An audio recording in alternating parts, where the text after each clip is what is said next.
Então, como já foi falado, o nome dessa porção, Vezot Habrahá, esta é a bênção. Então, nada acontece por acaso. Se nós observarmos que digamos, o momento dessa porção agora, Vezot Habrahá, né? É um momento conhecido, irmãos, como a bênção da entrada. Mas como assim, irmão Jair? Bênção para entrada do quê? Entrada do quê? Bênção da entrada. Entrada é a nova geração, através de Yehoshua, através de Josué, não através de Moisés, que adentram a terra prometida. Então, a nova geração. Por isso, a bênção da entrada. Entrada para a terra prometida. Mas, para acontecer essa bênção da entrada da terra, houve uma outra bênção lá atrás, em Gênesis 49, que é conhecido como bênção da saída. Então, na Torá, tudo se encaixa. Tem um princípio, tem um meio, tem um fim. Nada é largado, nada é solto, assim, é uma simples coincidência, não. Tudo há um princípio, há um meio. É um livro muitíssimo bem, com muita sabedoria elaborado, né, nos seus mínimos detalhes, as suas vírgulas, os seus iudes, os seus tios, os seus pontos, né. Cada letra da Torá, ela não está ali, seja uma letra maior, seja uma letra menor, não está ali por acaso. Tudo tem um sentido, porque todas essas coisas vêm dos altos céus, do mais alto dos céus. Então é muita sabedoria. Rabinos e estudiosos e exegetas da Torá podem ficar anos estudando. Nenhum deles pode dizer assim que conhece a Torá. Nenhum pode dizer. O único que poderia e pode dizer é Mashiach, porque ele é a Torá. Né? Fora dele, ninguém pode dizer que conhece a Torá na sua profundidade, na sua imensa sabedoria. Ninguém. Nenhum ser humano fora Yeshua pode declarar essas palavras. Então, houve um começo em que Yaakov também, poucos momentos, as duas situações, a bênção da entrada aconteceu quando? Aconteceu poucos momentos antes da morte de Moisés. Poucos momentos antes da entrada à terra prometida através de Yehoshua. Então, Moisés teve que abençoar tanto Yehoshua quanto as 12 tribos de Israel para adentrarem e terem sucesso a terra prometida. Né? Serem bem-sucedidos, serem prósperos, tomarem posse da terra, derrotarem os seus inimigos. Né? E você veja as similaridades que aconteceu também com Yaakov. Momentos antes da morte de Yaakov, né? E momentos antes da saída deles do Egito. Então, há uma similaridade nessas situações aí. Que também Yaakov abençoa as 12 tribos, né, os seus filhos, os 12 filhos, as futuras 12 tribos, que é a bênção para a saída do Egito. Então, as duas situações, eles abençoam um pouquinho antes da morte deles, para uma situação de uma saída. Ou uma saída do Egito, ou saída do deserto e entrada na terra prometida. Olha que interessante aqui esse slide. Aqui o nosso conhecido Rabi Samson Rafael Hirsch explica que a narrativa de Devarim quando o Moisés narra de uma forma poética o livro de Deuteronômio, Devarim, essa narrativa acontece bem no final dos 40 anos, né, de peregrinação no deserto. Para ser mais exato, no ano 40º, no primeiro dia, no 11º mês. Então, o que significa quando nós falamos assim um período de 40 dias, de 40 anos? Qual que é o sentido disso? 40 dias, Moisés no Monte Sinai. Três períodos de 40 dias e 40 noites, Moisés ficou lá em cima do Monte Sinai. 40 anos no deserto. O povo, 40 anos no deserto. Yeshua ficou quanto tempo no deserto? Quanto? 40 dias e 40 noites no deserto. Então, esses 40, é uma simples coincidência? Claro que não é. 40 existe e nos dá um entendimento de um tempo de começo, meio e fim. Quando completa os 40 anos, você está pronto para algo novo, para algo grande que o Eterno vai fazer com cada um de nós, né? Então, fala de um período de maturidade, transição, e que haverá uma mudança grande daquele momento para frente. É expresso pelo número 40. Então, eles haviam testemunhado muitos milagres, enquanto Hashem lhes fornecia tudo o que era necessário. Então, tem algumas coisas que, quando você se depara com o deserto, tem pessoas que vão fazer um passeio num cânion, nos Andes, perto dos Andes, acabam se perdendo, né? Porque acham que é tranquilo, né? Ou não tem maiores problemas, mas numa situação de deserto, os riscos são muito grandes, né? Riscos de insolação, riscos de você não encontrar água nem alimento, riscos de não ter uma sombra grande de uma árvore para você se esconder do sol, né? Então, todos esses detalhes que eu estou falando aí, depois, quando o povo está saindo do deserto, que eles param para pensar que eles sobreviveram ali, principalmente agora, se falando da nova geração, porque a velha geração pereceu, em razão dos milagres que o Eterno providenciou, que o Eterno proveu. Quando, agora, no dia da festa que eu citei, né? Eu citei as nuvens da glória. Lembra quando eu falei nuvens da glória? Nuvens da glória? Então, por exemplo, se eu saio na rua aqui e olho para o céu, você olha para o céu, você enxerga nuvens da glória? Não. Você vai enxergar nuvens normais, que elas estão ali por um procedimento químico-físico, né? Um processo químico-físico natural, de evaporação das águas dos rios, etc. E essa evaporação sobe e forma as nuvens. Vocês já sabem bem disso aí. Agora, por que nuvens da glória? Vocês acham que quando esses pesquisadores, cientistas vão ao deserto,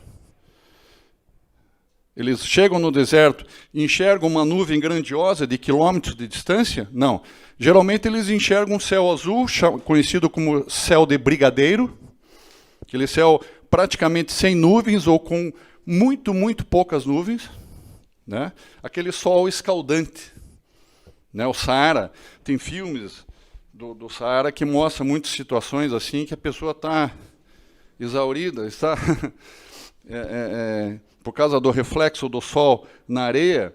Ao longe a pessoa pensa, puxa, tem um lago lá na frente, o reflexo do brilho na areia dá uma impressão de um lago, só que a pessoa caminha lá 300, 400 metros, chega lá é só areia também, não tem lago, não tem nada, né? Então são ilusões do deserto. Mas o que eu quero dizer é o seguinte: se não fossem os milagres, coisas sobrenaturais que o Eterno proveu, simplesmente nem a velha geração, nem a nova geração aguentaria permanecer lá 3, 4 dias no deserto. Quanto mais 40 anos, irmãos. Então, a gente não para pensar nesses detalhes, que são muito, muito importantes. Se não tiver água, e não tem, se eu não tiver o alimento, sombras, que você fique um bom tempo nessa sombra, principalmente no conhecido zênite solar. Zênite solar são horários entre 11 horas da manhã e 11, 12, 13 horas e meia. Quando a gente conhece um termo como o sol a pino, quando o sol está a pino, que é um calor muito, muito forte, né? São as temperaturas mais altas do deserto, né? E aqui diz que o Eterno, sobrenaturalmente, colocou uma nuvem gigantesca sobre o povo. Não que essa nuvem fosse formada por água da onde? Não tem rio, não tem nada, não tem mar, não tem rio, não tem riachos, não tem centenas de poços no deserto. Então, sobrenaturalmente, por causa da glória do Eterno, das misericórdias, então a nuvem ela foi intencionalmente colocada ali, fora de padrões naturais, nem de química, nem de física. Por isso, nuvens da glória. Então, eles haviam testemunhado muitos milagres, enquanto Hashem lhes fornecia tudo que era necessário. Então, depois que eles estão saindo com o pé, entrando para entrar lá em Moabe, para entrar na terra de Canaã, eles vão se lembrar. Olha, jamais tiveram de trabalhar a terra para produzir alimentos. Você não vê na Torá uma situação em que eles começaram com enxadas, com ferramentas, cultivar, capinar, fazer buraco na terra, arar a terra. Você não vê isso.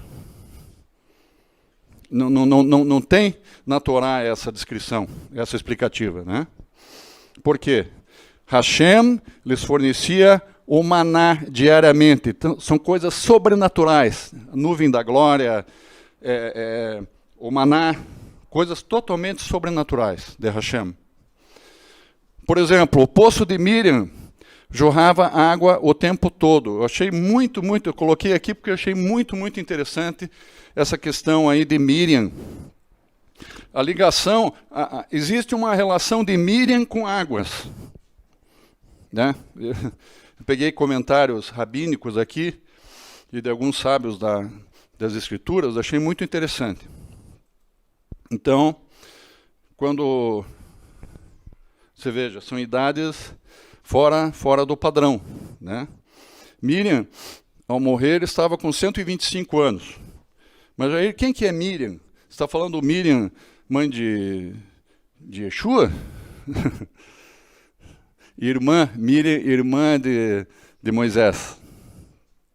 Então, ali morreu Miriam, aonde? Ali. Diz ali a palavra. Ali morreu Miriam. No deserto de Kadesh. No 40º ano da saída do Egito. Ela morreu e foi sepultada em Kadesh. Isso está em Números 20, verso 1. Uma morte sem dor. Ela não sofreu, porque o Eterno presenteou Miriam com uma morte bem tranquila. E pelos seus méritos. Mas como assim méritos? Eu não vejo grandes coisas, irmão Jair, de Miriam na Torá. Sim, ela teve participação muito importante na Torá. Vocês já ouviram falar do cântico de Miriam, quando eles atravessaram o mar de Sufé? Cântico de Miriam? É um cântico famoso. Um cântico de louvor, né? Mas olhem que esse cântico de Miriam está associado à travessia de águas. Tem águas. Ela também, ela acalentou, ela apaziguou o povo com o coração dela assim, sempre em busca de paz. Acalentou o povo quando eles se depararam com as águas de Mará, com as águas amargas, né? Então, uma situação, uma atitude dela louvável e que ela tinha ligação com água também, né? Que mais? Segundo aí os sábios do Talmud e da Torá, eu achei muito interessante o comentário que eu vi. Os irmãos que estão na transmissão, prestem atenção. Tem a ver com água também o que eu vou falar. Achei muito interessante. Então, Miriam, ela passou uma situação de risco, porque foi ela que colocou o cesto com Moisés no rio, no Nilo. Foi Miriam. E ela,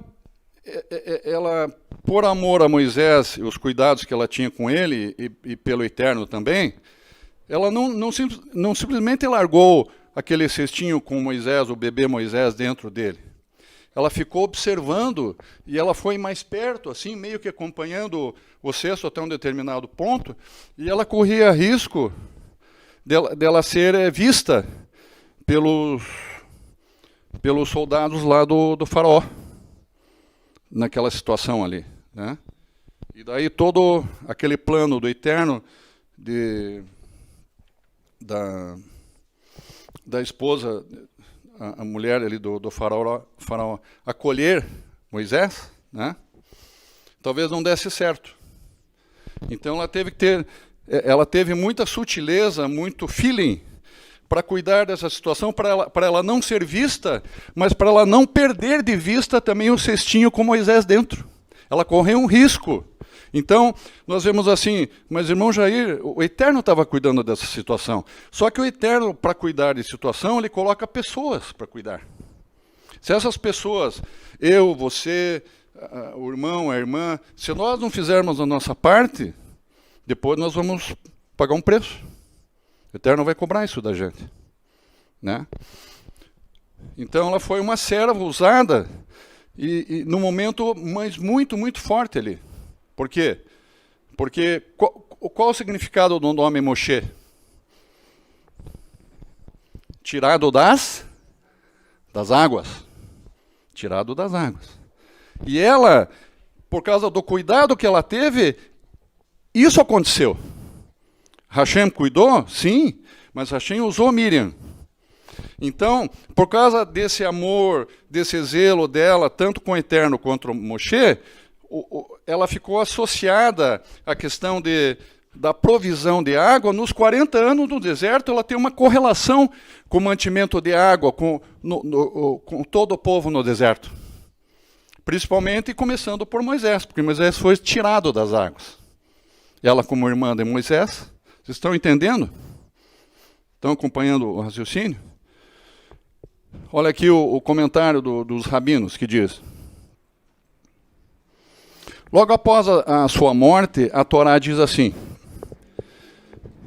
e a congregação, em Números 20, verso 2, e a congregação já não tinha mais água.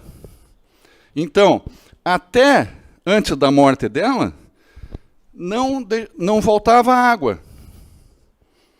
Agora deixa eu colocar um depoimento meu aqui, baseado em outros comentários de estudiosos da Torá que eu já li, né? Então aqui fala de os poços, né? O poço de Miriam, os poços de Miriam, fala aqui nesse comentário. Mas eu já vi comentário que essa palavra poço pode ser uma rocha, pode ser uma grande rocha, provavelmente num formato assim meio esférico ou próximo disso, né? Porque onde o povo parava, que eles montavam o acampamento, eles precisavam de água. Certamente, eles não paravam do lado de um rio, o acampamento deles, porque não havia rio. no deserto. Não, mas você tem o Rio Jordão. O Rio Jordão não era ali.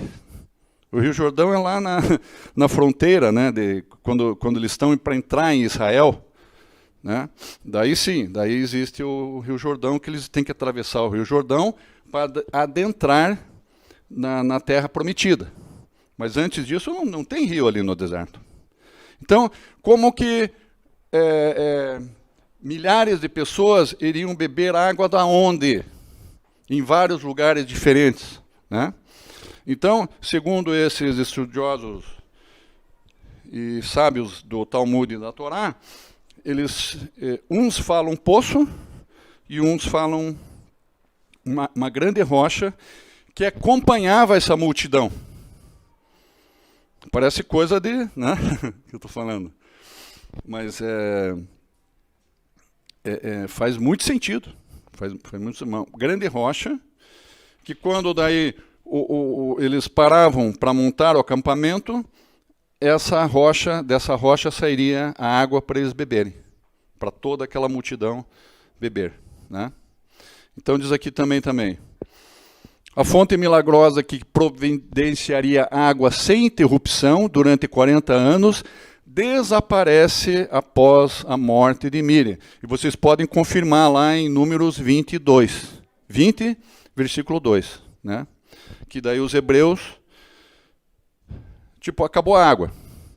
E daí fala lá em Números 22, do 1 para frente, os hebreus sedentos voltam a se queixar porque não há água. Então, com a morte de Míriam, não há água. Mas aí como é que eles vão fazer então? Só que, lembrem que agora começa um período que eles entram na Terra. Essa nova geração entra na Terra. Então, a água vai ser suprida nessa nova fase para eles, e também por eles passarem pelo Jordão. No Jordão ali tem bastante água também. Eles atravessando o Jordão para adentrar na Terra. Né? As nuvens da glória... As nuvens da glória, como eu já falei para vocês, os protegiam de dia e de noite. Eu já expliquei isso para vocês. As nuvens que o Eterno proveu de uma forma totalmente sobrenatural. Tanto, não só as nuvens de dia, como aquela coluna de fogo para iluminar.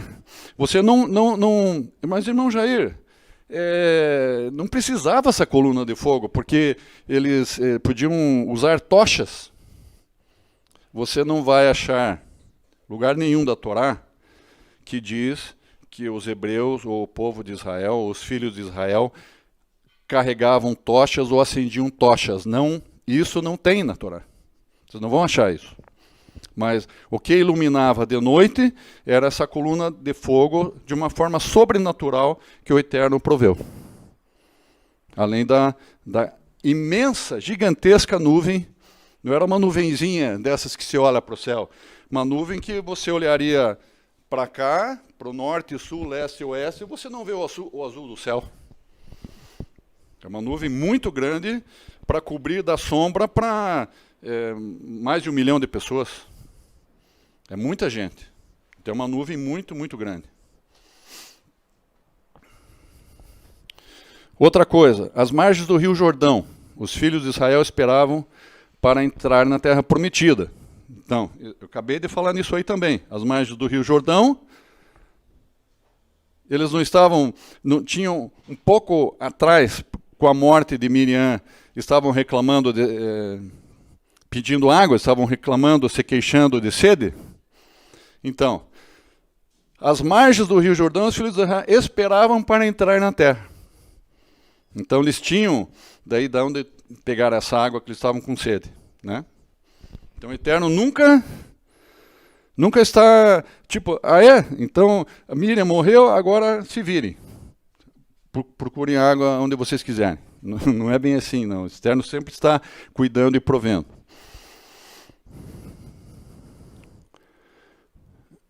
Ali, depois da Terra Prometida, teria que ter uma vírgula, onde não receberiam mais esses milagres tão óbvios. Agora, nesse período de transição, que nós começamos a observar como eles foram cuidados pelo Eterno, né, pelo deserto. Outro detalhe, não haveria mais o maná, que eles faziam pães, eles faziam bolos, então não haveria o maná também na terra prometida. Eles teriam que plantar, arar, colher, cultivar a terra para sustentar-se. É uma nova fase, eles tinham que daí se virar. O poço de Miriam e as nuvens da glória também se foram. O Eterno tira aquela nuvem imensa, volta aquele solzão a brilhar, né? Então, em resumo, a última frase lá. A vida agora seria governada pela realidade do dia a dia. Isto é, eles tinham que praticar a fé em Hashem, o poder da palavra e muito trabalho. Por que eu coloquei ali poder da palavra? Porque Moshe pagou um alto preço, porque era o momento dele falar a rocha e ele bateu na rocha. Então, não era mais tempo do Eterno fazer milagres, já estava no final do processo, é exatamente isso que está acontecendo aqui. O Eterno diz, agora, esses fenômenos sobrenaturais, nuvens da glória, coluna de fogo, essa água que sempre, essa rocha que está sempre acompanhando vocês, não vai ter mais. Todos esses milagres eu vou tirar. Não vai ter mais. Agora, na terra prometida, vocês vão tomar posse da terra e vocês vão criar a proteção de vocês, plantar as suas árvores, as suas vinhas, fazer os seus poços, né? Então, a mensagem para Moisés falar a rocha significa: nós temos que tomar cuidado com as palavras, irmãos. Às vezes, uma semana, um mês, ou até mais, podem ser dias amargos para a gente, porque nós falamos palavras que não deveríamos falar naquela hora. Se nós declararmos, quando nós levantamos, declararmos que nós vamos ser bem-sucedidos nesse dia, que o Senhor irá à nossa frente e guardará a nossa retaguarda, nós seremos protegidos, nós teremos sucesso no que nós fizermos, nós vamos abrir as nossas bocas para abençoar as pessoas, não para amaldiçoar. Declarando isso já no comecinho do dia, nosso dia será uma bênção. Né? Agora, se nós murmurar, reclamar, pode vir alguma coisa ruim pela frente também. Né? Vamos lá. Olha que interessante aqui, ó, esse slide. O Eterno mostra para Hashem, mostra para Moisés, me completou o entendimento assim, porque mais ou menos como Abraão era considerado amigo de Hashem. Imagine você ser considerado por Hashem, amigo dele. É uma honra, né? Uma honra sublime. Moisés é considerado o homem mais humilde, né? É algo que agrada muito o Eterno, é a nossa humildade. Por que nós fazemos jejum? A visão, o entendimento correto do jejum, eu não vou falar, tem uma lista de nomes aqui, não vou falar todos. Mas, para resumir, o afligir as nossas almas é nós nos humilharmos. Como assim nos humilharmos, irmão Jair? Quando você faz jejum, não é fácil fazer jejum. Irmãos, quando você faz jejum, não queira ficar alegrinho e em paz. Você não vai... Acho que eu não estou fazendo o jejum da forma certa, irmão Jair, porque eu estou meio irritado, eu perdi a paz. Mas é para você ficar irritado e perder a paz. Por quê? Teu corpo grita, teu estômago, né? Teu estômago, eu quero água, eu quero isso, eu quero comida, eu quero um doce, eu quero... E você começa a gemer, e fica com mal-estar, ai, que fome, dá até dor de cabeça. Amém que deu dor de cabeça. É para você passar mal, irmãos. Assim você está se humilhando. E quando você está passando mal, você diz, Baruch Hashem, eu sou fraco, Eterno. Eu sem um pouquinho de comida aí não sou nada. Parece que estou desmaiando. Eu preciso de ti, né? Então, quando a gente tem entendimento das coisas assim na íntegra, as coisas ficam mais fáceis para a gente. Eu confesso que um tempo atrás, eu ficava mal porque achava que quando eu estava fazendo jejum, eu ficava mal. Passava mal e esse não era o jejum que agradava a Deus. Esse é o jejum que agrada a Deus, você passa mal. Passar mal é um período de sofrimento. O que está dizendo? Você está se humilhando. Você está se cobrindo com pano de saco e cinza. É isso que o Eterno quer. Então, vamos lá. Subiu Moshe das campinas de Moabe ao monte Nebo, ao cume de Pisgas, que está de fronte de Jericó. E Hashem mostrou-lhe, momentinhos antes da morte de Moshe, e Hashem mostrou-lhe toda a terra, desde Gileade até Dan, e todo o Naftali. Presta atenção. Ó, eu grifei, como está tudo em verde, eu deixei em branco ali. Quando o Senhor repete, é porque é bem sério, quando o Senhor repete, ó. Toda a terra, desde Gileade até Dan, todo o Naftali e a terra de Efraim, toda a terra de Judá até o mar oriental. Toda, toda, toda. O que significa isso? 3 vezes toda. Daí, peraí, tem coisa aqui. Então, um dia lá, anos atrás, eu pensei assim, que Moshe foi no Monte Nebo, um lugar alto, assim, uma vista espetacular.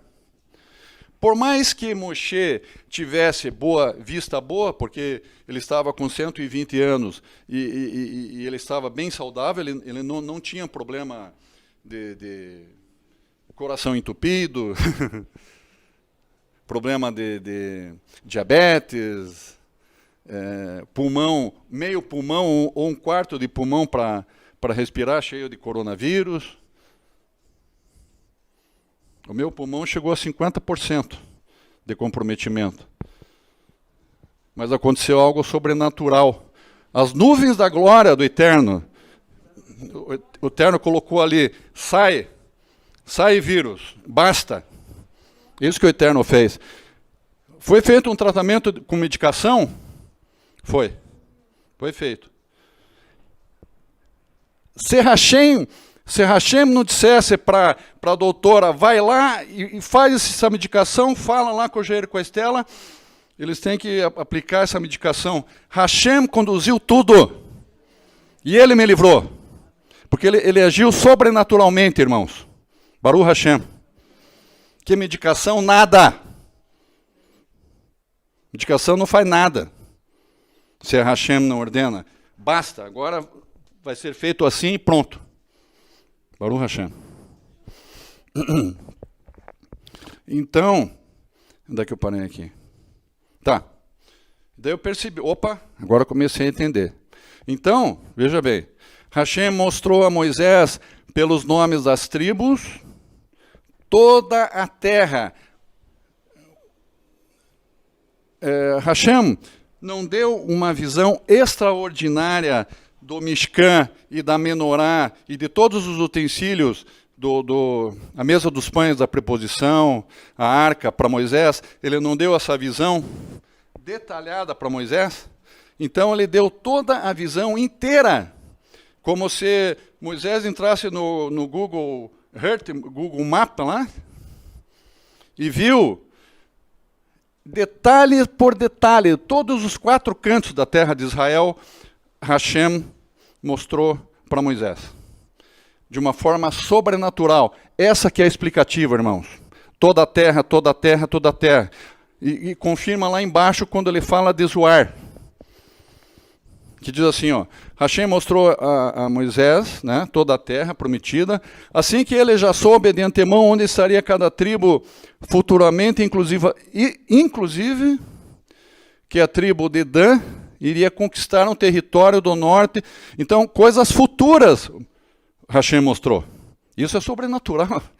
Como que Moisés, em cima do Monte Nebo, ia ter uma visão futura se ele enxergava só a 12 quilômetros de distância com os olhos? 12 quilômetros de distância não forma o cone visual para enxergar todos os 4 cantos da terra de Israel. Não tem como.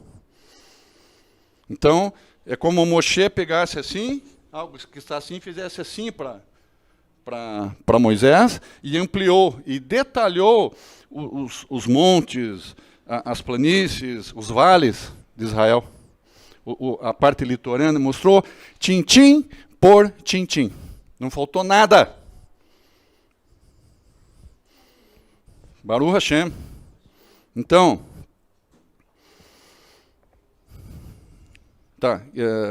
que Dedã iria conquistar um território no norte, conforme está escrito Juízes 18, quer dizer, uma coisa que ia acontecer lá na frente. O Eterno já mostrou para Moisés.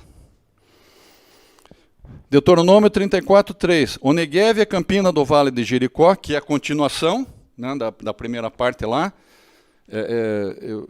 Tínhamos lido os versos 1 e 2, agora o verso 3 de Deuteronômio 34. Presta atenção. E o Neguev é a campina do vale de Jericó, a cidade das palmeiras até Zohar. Zohar. Que significa o quê? Zohar significa o quê? Insignificante. Para Hashem, aquele que cria o macro, aqueles sóis gigantescos que existem aí, de sol azul, sol vermelho, sol laranja, que são 100 milhões de vezes maior que o sol que a gente enxerga aqui, que existem, né? Então, Hashem, que é o criador do macro, das constelações e das galáxias, ele também se preocupa com as coisas microscópicas, com os átomos, com as moléculas, que constituem os corpos físicos, né? É o princípio lá dos corpos físicos, né? Então aqui o Eterno está dizendo assim, eu sou o Deus do macro e do micro. Então Moisés, eu vou mostrar coisas que parecem insignificantes, mas eu vou mostrar para você também. Hashem mostrou a Moisés tudo, até o mais insignificante da geografia. Segundo Rashi, também ele mostrou os acontecimentos futuros nos diferentes lugares da terra de Israel, até o momento da ressurreição. Eu vou deixar 3 pontinhos até o momento da ressurreição, para vocês ficarem pensando o que significa isso. Eu não vou falar agora. Fique imaginando até o momento da ressurreição. Alguém já pescou, já entendeu. Talvez não todos, mas fiquem pensando. Os que tiverem dúvida, me perguntem no final. Podem me perguntar no final.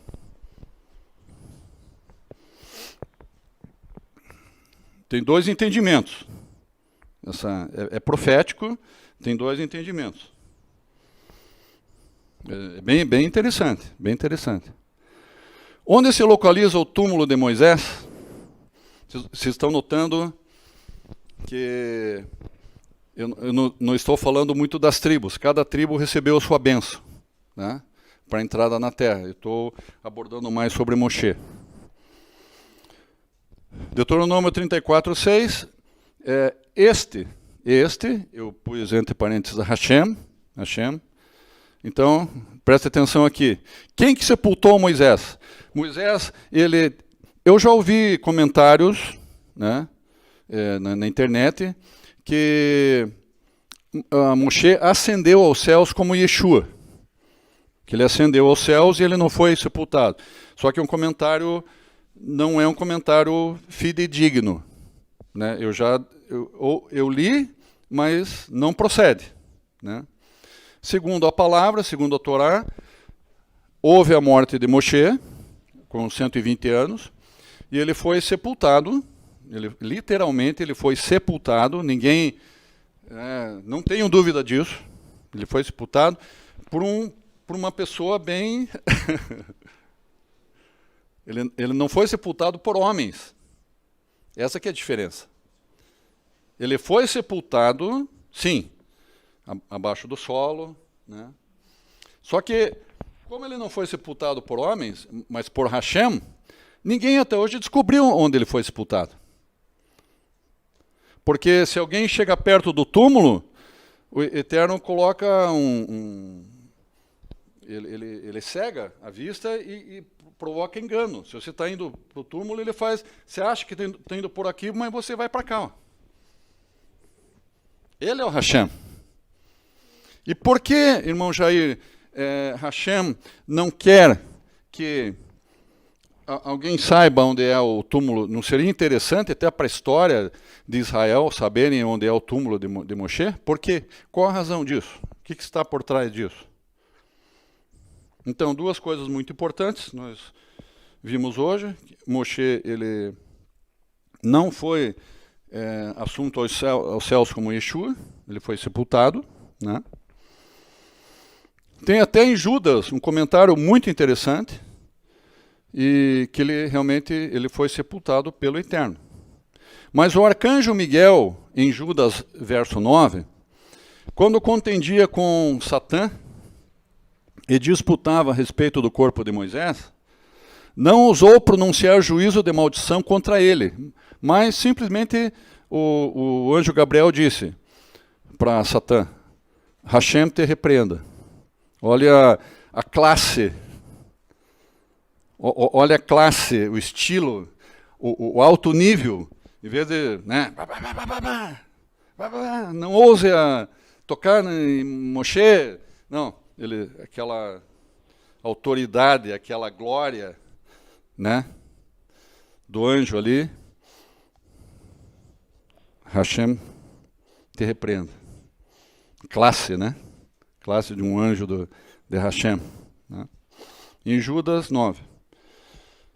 Achei bem interessante também essa passagem.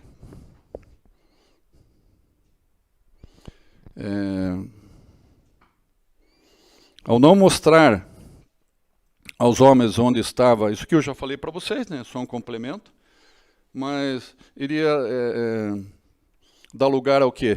A idolatria.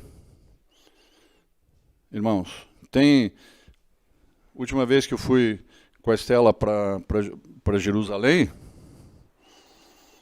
lá naquela igreja cristã, igreja do cristianismo, lá onde acham que ali é o lugar onde Yeshua foi sepultado, né? Filas, aquelas caravanas assim, se sente uma coisa ruim até, aquela gentarada entrando e saindo daquela igreja, né?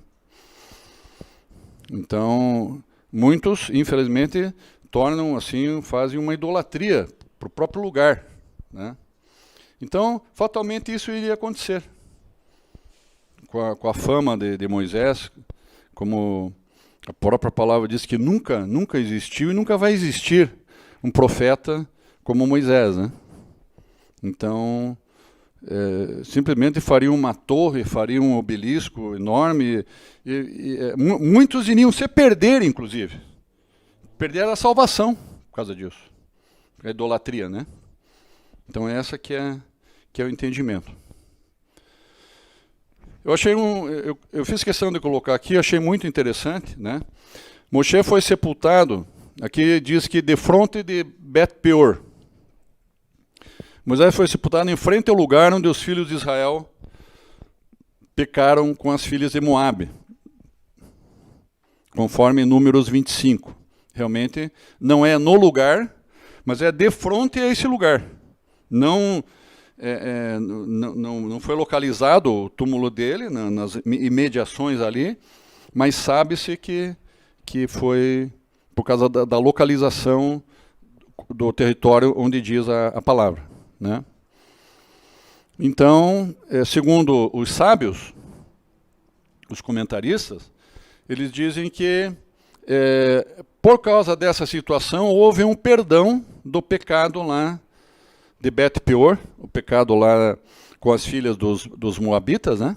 aquela história que vocês já conhecem, houve um perdão do Eterno em relação àquela situação, porque Moisés foi sepultado próximo daquele lugar, de frente àquele lugar ali. Esse é o comentário dos estudiosos sábios da Torá. Olha aqui que interessante também. O Deuteronômio 34:7. Só falta mais um slide depois disso aí, já estamos finalizando. Mesmo atingindo... Deuteronômio 34:7. Era Moisés da idade de 120 anos quando faleceu. 120 anos. Meus irmãos, Jair, 120 anos? Sim, 120 anos. Nós sabemos que após o dilúvio, mudou. Olha como as idades, né? Duração de vida das pessoas no princípio da criação. Por exemplo, Adão. Estou falando do Adão de Havá. Adão, ele morreu com 930 anos. Ninguém daqui, se a gente falar com nossos bisavós, tetravós, ninguém sabe contar uma história dessa aí. Pode ser que um bisavô nosso, bisavó, ou algum parente morreu com 100 e poucos anos, 102 anos. Né? É difícil, muito difícil, 120 anos, ou 110 anos. Até 102, por aí, 103. Mas é raro, não é uma coisa comum. O comum é 80, 70, de 70 a 90 anos. Né? Essa média aí. Então, por exemplo, Adão, 930 anos. Matusalém é o que atingiu maior idade, né? 900, quase 970 anos, Matusalém. Jared, um pouco menos que Matusalém, 962. Noé, um pouco menos que Jared, 950. Chet, né? Chet, que também foi o filho da bênção, né? 912 anos. Enos, 905. Shem, esse Shem que eu estou falando aqui, que viveu 600 anos, nós cremos, eu creio, né? A maioria dos rabinos e exegetas da Torá creem que Shem era Malquitzedek. Shem, é desse Shem que eu estou falando, Malquitzedek. Morreu com 600 anos. E bem mais para frente, no caso, só para vocês terem uma ideia da diferença de tempo de vida, Avraham, o próprio pai, Tera, né? Era, se eu não me engano, 230 anos. Mas Avraham morreu com 175 anos. Né? Uma curiosidade ali de Shem, que Shem, o Malquitzedek, ele, além de ser um professor de Avraham, ele foi professor de Isaac e foi professor de Jacó. Esaú que não queria nada com Shem, Esaú. Mas Jacó também aprendeu com Shem. Só para vocês verem a questão do tempo de vida, até onde alcançou Shem, em relação aos patriarcas. Né? Por isso que Abraão, Isaac e Jacó, com grande sabedoria que adquiriram, né? E cumpriram lá os desígnios do Senhor, obedeceram, são considerados os pais os patriarcas. Né? E Abraão, 175 anos. Então ali no Salmo, quem quiser tirar alguma dúvida, pode ler o Salmo 90 inteiro, principalmente o verso 10, que fala que, mesmo atingindo uma idade avançada para a época, quer dizer, isso depois do dilúvio, a esperança média de vida caiu drasticamente para 70 a 80 anos, a média, né? Conforme diz o Salmo 90, 10. Mas, apesar de, por exemplo, hoje, em tempos assim, em situações normais, uma pessoa com 100 ou mais de 100 anos, de 10 pessoas que chegam a essa idade, talvez uma ou meia pessoa esteja lúcida, com vista boa, que ela não precisa usar óculos. Naquele tempo não existia óculos, né? E sem nenhum problema de saúde. Ali a palavra diz que Moisés não tinha nenhum problema de saúde. Ele tinha uma vista nítida, muito, muito boa, né? E, por exemplo, eu completei 63 anos, preciso óculos para leitura. Daqui eu já não enxergo o que está no notebook. Aqui eu consigo ler, aqui no notebook não consigo ler, aqui fica tudo borrado. E dessa distância, com óculos, eu consigo ler. Moisés não usava óculos com 120 anos, e se ele lesse aqui, ele enxergaria perfeitamente sem óculos. 120 anos. Isso não é sobrenatural? É a mão de Hashem sobre a saúde dele. Então, qual que é a mensagem? Se nós obedecermos, muitas surpresas podem acontecer, muitas curas. Se nós formos perseverantes no chamado do Senhor e obedecermos, o Eterno pode nos poupar de muitas doenças, muitos males, para nós chegarmos até o final do cumprimento do que o Senhor tem para nossas vidas, o chamado que Ele tem para nossas vidas. Amém? Vamos lá. Esse é o último slide. Então, Yehoshua, filho de Nun,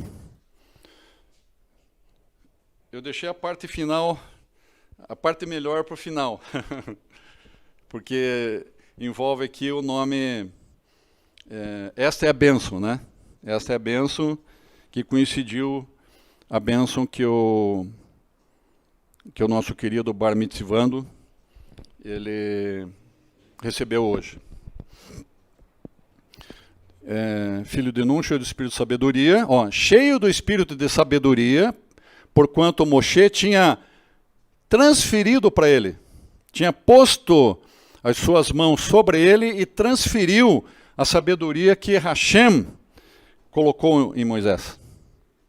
Assim os filhos de Israel lhe deram ouvidos e fizeram como Hashem ordenou a Moshe.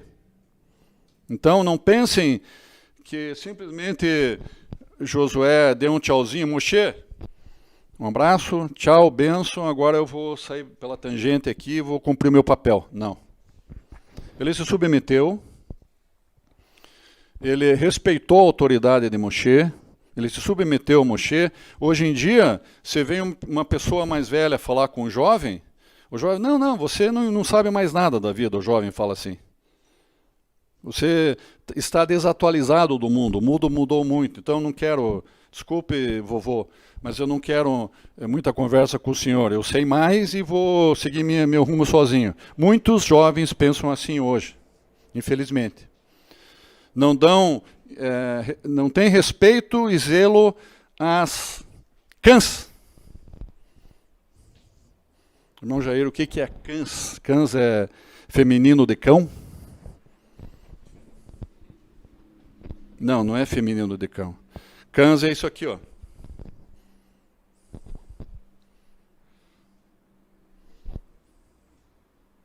Esse é branquinho que tem no cabelo aqui. Então, o jovem que se submeter e que respeitar as cãs é bênção para a vida dele.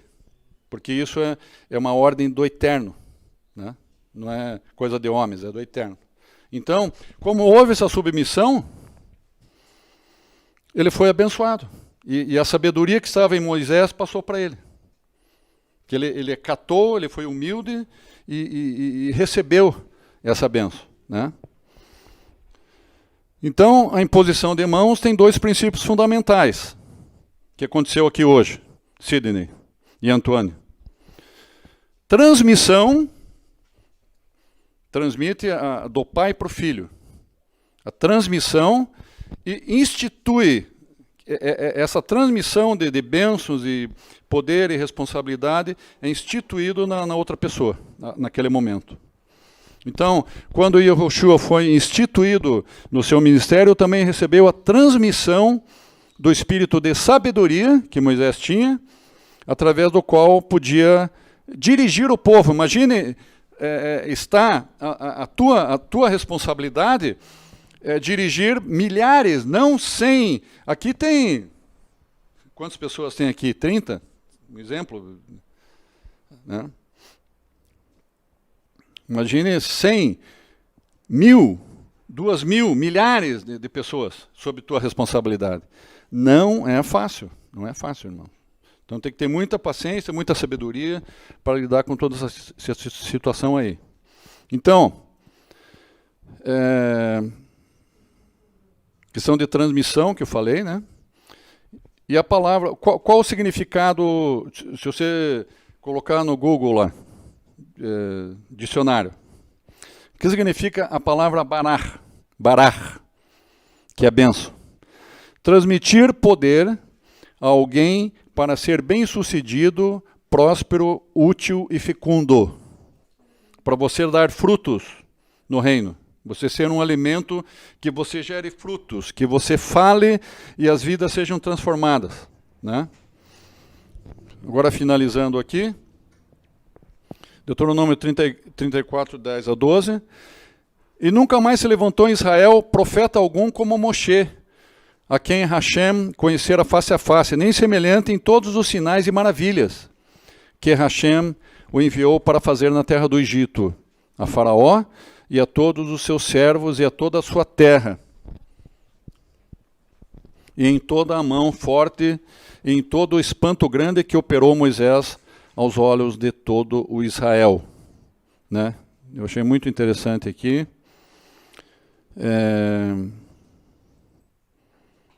Então, se vocês lerem lá, que eu achei bem interessante também, Deuteronômio 18, 15 a 18, podem conferir lá, que fala de um outro nome, fala de uma outra pessoa, assim, comparando a Moshe. Né? Isso durou até aparecer um profeta como Moisés, segundo Deuteronômio 18, que fez e fará maiores milagres que Moisés. Que fez e fará maiores milagres que Moisés. Então, está se referindo a quem? E nós não poderíamos terminar o estudo de hoje sem falar no nosso amado Yeshua HaMashiach, que ele é superior a Moshe, que ele é superior a qualquer um homem, a qualquer profeta, ele é superior a todos nós, queridos.